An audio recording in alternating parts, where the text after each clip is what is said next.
यमुना नदी के किनारे एक गांव था, रतनपुर। उस गांव में एक चुड़ैल का साया था। वो चुड़ैल बहुत ही अजीब थी। एक दिन, मुनिया के बापू, जल्दी अंदर आइए। सुरेश अभी नींद में था, चिल्लाकर बोला, क्या हुआ? गला क्यों फाड़ रही हो? ये देखो। अरे, ये कैसे हुआ? मुनिया, क्या हुआ बेटा? उससे क्या पूछ रहे हैं? बेचारी तभी से डरी सहमी हुई है। लेकिन ये तो कोई गंभीर बीमारी लगती है। हाँ, देखो तो, बेचारी की चुटिया ही काट ली किसी ने। राम राम। लेकिन एक भी बाल आसपास नहीं दिख रहा।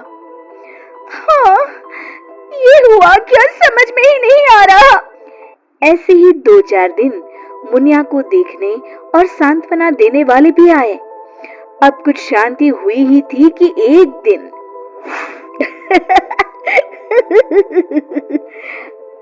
क्या हुआ रामू, तू हंस क्यों रहा है? अरे काका, वो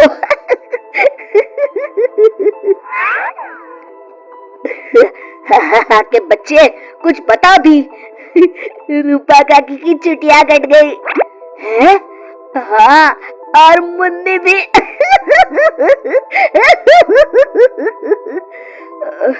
अच्छा, पर काहे? आप ही पूछ लो। चल कर देखता हूँ। क्या हुआ मुन्नी? ये क्या हल्ला मचा हुआ है? तभी मुन्नी बाहर आती है। ये का सुन रहा हूँ? कैसे हुआ सब? अरे का बताएं चच्चा, रात में रोज की तरह खा पी के सोए और सुबह देखे तो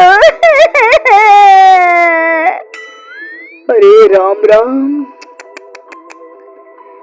पहले तो मुझे लगा कोई बीमारी है, लेकिन ये तो लगता है पक्का किसी डायन या चुड़ैल का काम है। अब तो रतनपुर में ये औरतों की चोटी काटे जाने वाली खबरें आम हो गई। अगले ही दिन,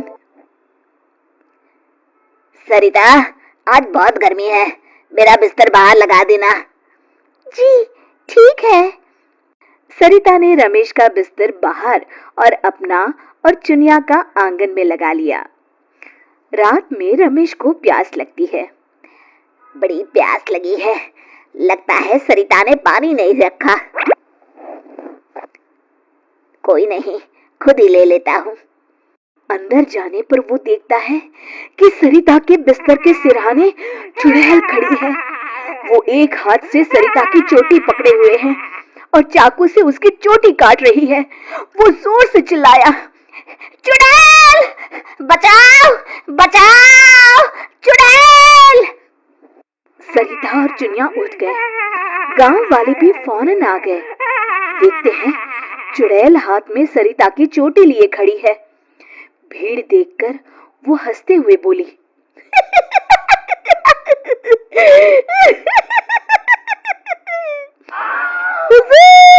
आते आते बहुत देर कर दी।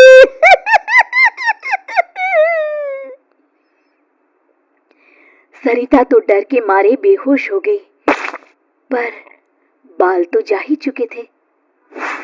अरे आखिर चाहती क्या हो?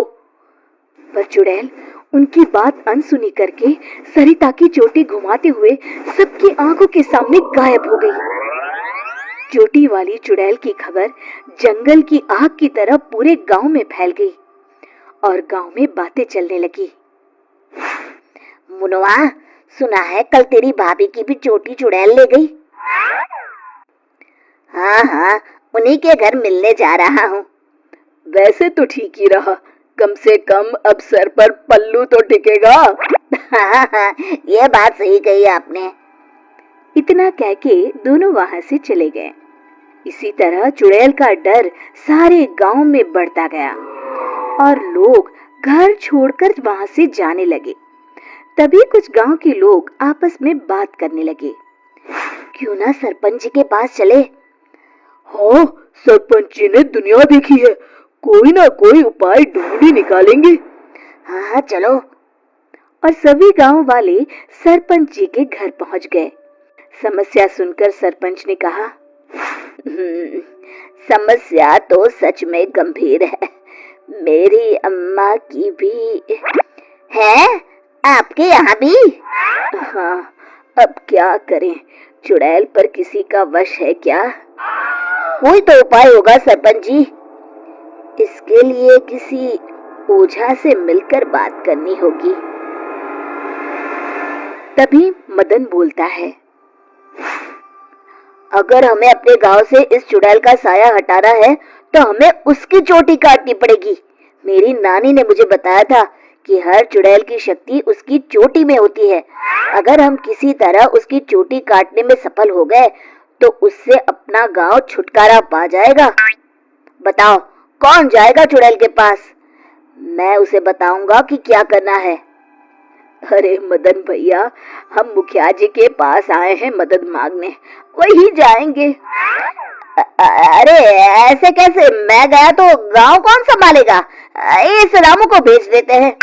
अरे ओ मुखिया, पगला गया है क्या? भरी जवानी में मौत के मुंह में चला जाऊं? तुम सब छोड़ो, मैं चला जाऊंगा। देखो, वो चुड़ैल अपना काम तभी करती है जब कोई सो रहा हो। आज तक कोई जगा हुआ इंसान उसका शिकार नहीं हुआ है ना? हाँ, सो तो है। तो आज रात सभी को जागते रहना है, सिर्फ मैं सोने का नाटक करूंगा। हाँ हाँ ठीक है। फिर मदन नकली चोटी लगाकर और साड़ी पहनकर पंचायत के चबूतरे पर ही सो गया। रात के 12 बजे चुड़ैल वहां आई। आज पूरे गांव में घुमाई, कोई सोया ही नहीं। तभी उसकी नजर चौक पर सोए मदन पर पड़ी। ये औरत यहाँ क्यों सोई है? लगता है घर में झगड़ा हुआ होगा। खैर मुझे क्या, मुझे तो बाल चाहिए। चुड़ैल ने चोटी काटने के लिए जैसे ही चोटी पकड़ी, वो निकलकर उसके हाथ में आ गई। इसके लिए वो तैयार नहीं थी, इसलिए 2 पल के लिए वो कभी चोटी तो कभी चाकू को देखने लगी। इसी समय का फायदा उठाकर मदन ने उसकी चोटी काट ली। पहले तो वो डर गई, फिर भी हिम्मत करके बोली, कौन है तू? बता कौन है तू, नहीं तो मैं तुझे खा जाऊंगी। तेरी चोटी मेरे पास है, तू मेरा कुछ नहीं बिगाड़ सकती। मदन उसकी चोटी दिखाते हुए हंसता है।